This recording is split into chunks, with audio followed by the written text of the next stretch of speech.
In this video, I'm gonna teach you how to create a Google Chrome Incognito Mode shortcut in Windows 11 taskbar.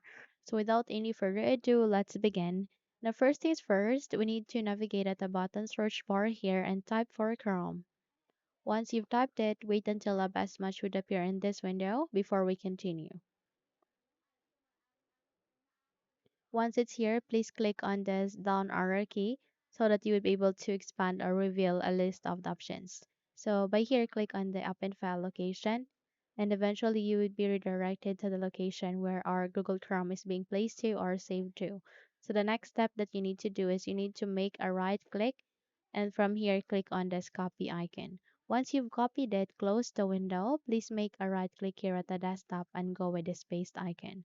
So eventually you will be able to create a Google Chrome shortcut. However, we need to make it in incognito mode. So how we can do so, please make a right click and here at the list of the option, please scroll down and locate for properties. And under the shortcut, you can see their target. And at the last of the target, okay, at the last of the target, you need to enter a single space. So click the single space. And once you have put a single space, type for hyphen, then type for incognito. Again, put a hyphen and then incognito all in lowercase. Once you're good, click on apply and then OK. So from here, you need to make a right click, OK, and go with the properties, and you need to change the icon into incognito. Once you're good, click on OK, go with apply and then OK, and it will be changed here.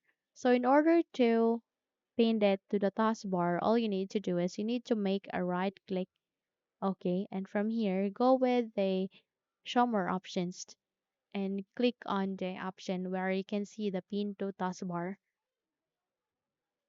So click on it and it will be added here outlining the app here in the taskbar.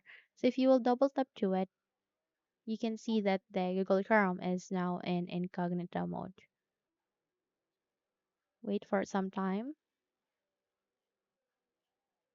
So see it's now in incognito mode.